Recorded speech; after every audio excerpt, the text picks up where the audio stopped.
Hi everyone, it's I here. Welcome back to another video here in my channel. And wala tayong DIY today guys. So magbe-bake tayo ng brownies.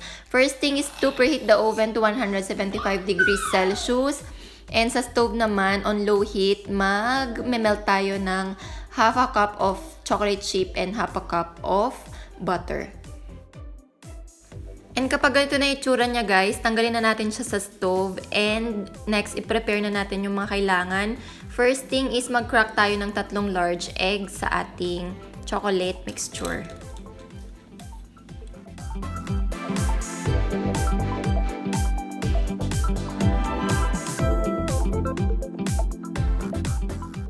Haluin lang natin siya ng mabuti bago tayo mag-proceed sa ating dry ingredients. Sunod nating ilagay yung ating 1 1/4 cup of flour.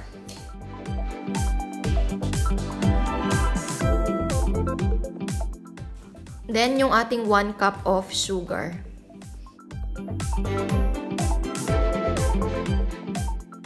So habang hinahalo natin, ilagay na rin natin yung ating half a teaspoon of baking soda.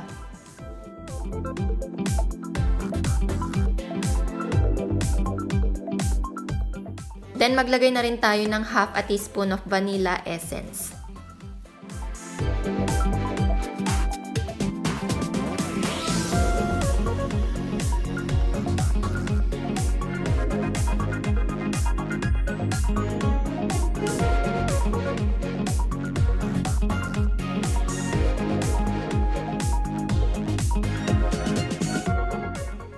After that, maglagay na rin ako ng half a cup of chocolate chips and half a cup of nuts, pero i-chop ko muna ito.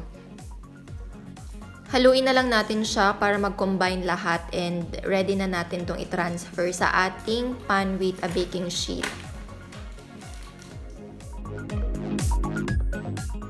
Gagamit tayo dito ng 9x13 pan and naglagay ako ng baking sheet and also ginigrease ko rin siya para hindi dumikit yung ating brownies later on.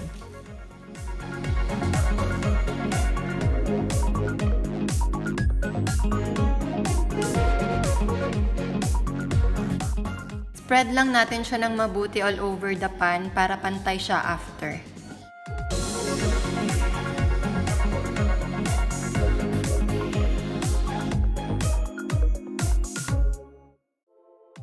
And after that guys, i-bake na natin siya sa oven for 20 to 22 minutes.